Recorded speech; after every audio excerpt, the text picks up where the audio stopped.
देश का बजट देश के सामने आ गया है। मिडिल क्लास की लॉटरी निकल आई है। टैक्स में बम्पर छूट सरकार ने मिडिल क्लास को दी है। और वाकई में क्या ये मोदी सरकार का वो मास्टर स्ट्रोक है जिसके जरिए मिडिल क्लास की जेब में पैसा भी पहुंच रहा है और सरकार जो है वो अपना फिस्कल डेफिसिट भी कंट्रोल करती हुई नजर आ रही है, क्योंकि अगले वित्त वर्ष के लिए सरकार की तरफ से 4.4 का अपना फिस्कल डेफिसिट का टारगेट रखा गया है। मतलब दोनों हाथ में लड्डू वाली स्थिति यहां पर। अमन जी, ऐसी बात है, पहली बात तो आम आदमी के लिए राहत है, हाँ। मिडिल क्लास के लिए राहत है जो पिछले 7-8 साल से इनसे सरकार ने नहीं दी है। ये बिल्कुल वाजिब है।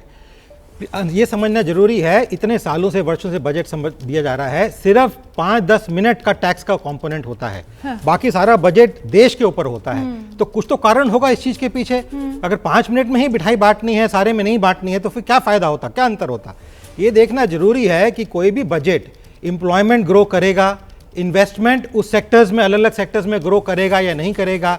मिठाई देना अच्छी चीज है, लोगों को रिलीफ देना अच्छी चीज है, थोड़ा थोड़ा करके दें, एक बार दें, वो सरकार के ऊपर है। पर इससे जो है आम आदमी खर्च करेगा नहीं करेगा, क्योंकि जिस सिचुएशन चल रही है मार्केट में, अंतर्राष्ट्रीय मार्केट को लें या हिंदुस्तान की मार्केट को लें, निराशा का भाव है। हाँ। लोग जॉब लूज कर रहे हैं, बिजनेसेस बंद हो रहे हैं।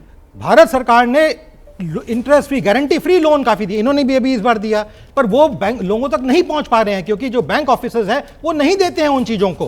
तो जब नहीं मिल रहा है तो आप ये कैसे कहेंगे कि ग्रोथ स्प्रप्ट होगा। एक तरफ निर्मला जी कह रही है 8% हमें ग्रोथ चाहिए, अभी 6.5% के करीब है।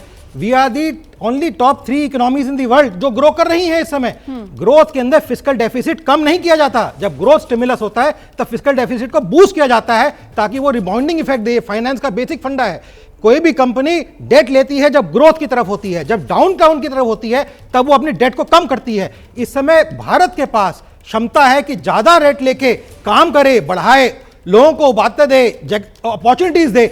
ये नहीं कि एक रीढ़ी देके घर में बिठा दे कि रजाई में जाके बैठ जाओ, इस समय गर्मी लो अपने पैसे की, ऐसा नहीं होता है। ये सोचना कंजम्पशन बढ़ेगा, वो कंजम्पशन कब बढ़ेगा? पहली बात तो अगले साल इंप्लीमेंट होगा। ये पैसा आएगा कब? अगले से अगले साल उनकी जेब में। अभी तो नहीं यार, मेरे को कंप्लीट करने दीजिए।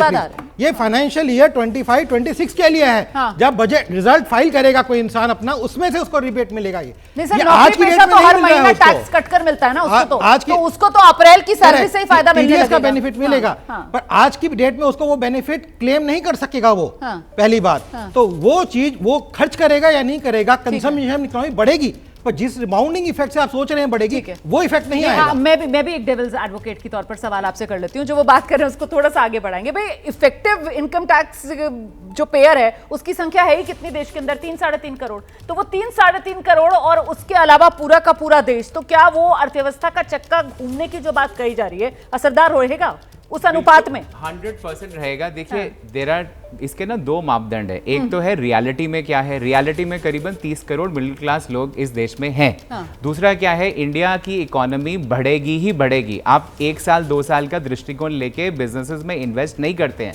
जब हम केपेक्स, कैपिटल फंडिंग करते हैं, कैपिटल एक्सपेंडिचर करते हैं, तो हम 10 साल 20 साल का होराइजन लेते हैं। अगर आज कोई केबल कंपनी का शेयर 530 रुपए का है तो हम उसके बेसिस पे 530 रुपए के बेसिस पे इन्वेस्ट नहीं करते हैं।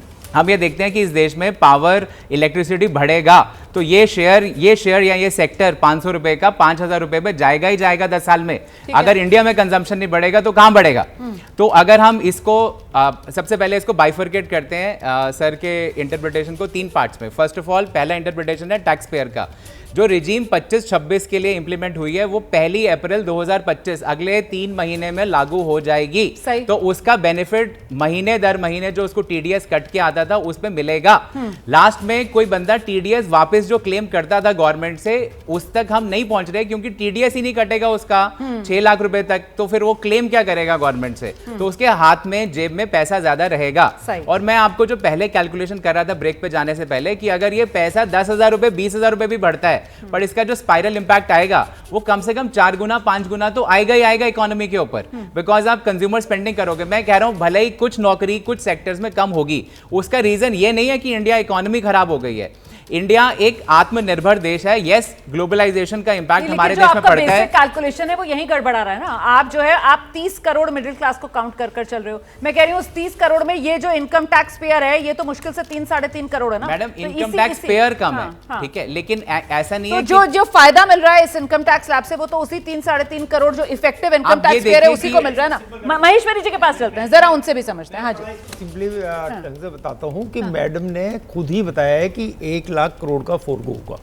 अगर हम टोटल 15% एवरेज रेट भी रखें तो इसका मतलब है 15 लाख करोड़ रुपीस मार्केट में डिस्पोजल इनकम आएगी।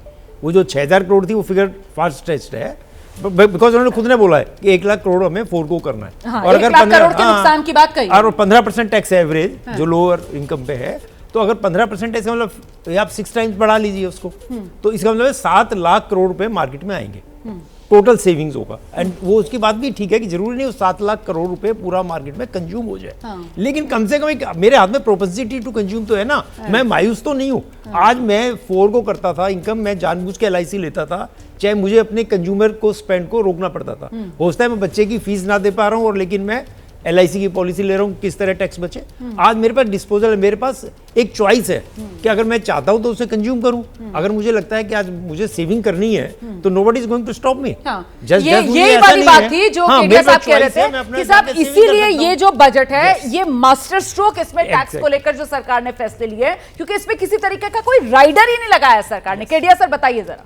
देखिए, इस जो पर्सनल इनकम टैक्स का जो फ्रेश चार्ट हमारे पास आया है जी, जो सीतारमन जी ने दिया है, उसमें कोई कंडीशन सर जरा सा आपको रोकूं, आप अपनी बात पूरी कीजिएगा। क्या कह रही है सांसद समाजवादी पार्टी की डिंपल यादव? सुन लेते हैं बजट पर उनकी प्रतिक्रिया। 8 दिनों से नहीं मिल पा रहे हैं, तो हमारी मांग है कि जो गवर्नमेंट है, जो उत्तर प्रदेश की सरकार है, वह आंकड़े निकाले कि आखिरकार कितने लोगों की मृत्यु हुई है कुंभ में और क्या वजह रही है, और क्या यह सरकार जो दोषी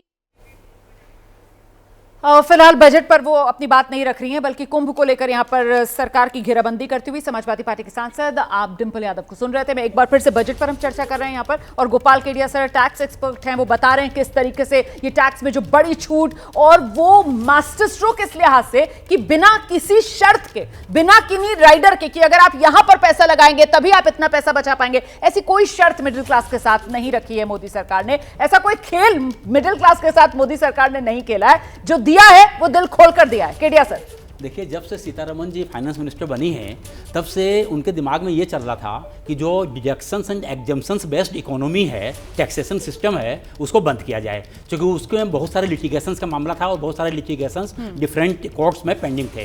तो इन्होंने धीरे धीरे उसको कम करना शुरू किया। कंपनीज के केस में उन्होंने 15% टैक्स लाया subject to certain conditions. And companies के केस में पहले जो 30% टैक्स होता था उसको 22% कर दिया कि आपको मैट का बेनिफिट नहीं मिलेगा। सेम चीज़ को उन्होंने इंडिविजुअल टैक्सेशन में भी एप्लीकेबल कर दिया, उसको न्यू रेजिम का नाम दिया गया। न्यू रेजिम बहुत सक्सेसफुल हो गई। हालांकि फर्स्ट ईयर में जब न्यू रेजिम आई थी तो out of 5 crore income tax return केवल 5 lakh return new tax regime में फाइल हुई थी, केवल 5 लाख रिटर्न। लेकिन उसके बाद जब इसको लुक्रेटिव बनाया गया और जब हमने टैक्स कैलकुलेशन हम लोग करते थे रिटर्न फाइल करते समय, चूंकि मैं खुद एक CA हूँ, रिटर्न फाइल करता हूँ, तो वहाँ पर हम देखते थे कि न्यू टैक्स रेजिम में हमारा टैक्स कम बन रहा है, तो हम लोग क्लाइंट को जो है न्यू टैक्स रेजिम ही सजेस्ट करते थे। अब न्यू टैक्स रेजिम में इतना लुक्रेटिव बना दिया गया है कि आपको कोई LIC में पैसा लगाने की जरूरत नहीं है। आप लगाना चाहते हैं आप लगाइए, आप इंश्योर होना चाहते हैं होइए, लेकिन टैक्स बचाने के लिए लगाने की जरूरत नहीं है। लोग क्या करते थे कि 8TG में डोनेशन देते थे, उससे उनको टैक्स का बेनिफिट मिलता था, उनका वो खर्चा हो जाता था, सारा पैसा तो निकल जाता था। तो ये न्यू टैक्स रेजिम में इसकी ब्यूटी ये रही कि कोई डिडक्शंस नहीं है, कोई एग्जम्पशंस नहीं है, और रंग चोखा आए। दुनिया भर का पैसा आपका बच रहा है, सेविंग आपकी हो रही है, और उस सेविंग को आप अपनी फैमिली पर लगा सकते हैं, कंज्यूम कर सकते हैं, या आप बचत कर सकते हैं। तो सारा का सारा जिम्मा जो है वो सरकार ने आप पर छोड़ दिया। आपको जो करना है, आपका पैसा है, आपकी जेब में आ रहा है, आपकी मर्जी आप उसको सेव कर लीजिए, आपकी मर्जी आप उसको खर्च कर दीजिए, आपकी मर्जी आप उसको निवेश कर दीजिए, और निवेश के तमाम विकल्प हैं। वहां पर भी किसी तरीके की कोई शर्त नहीं है कि अगर यहां निवेश करेंगे तभी टैक्स में राहत मिलेगी।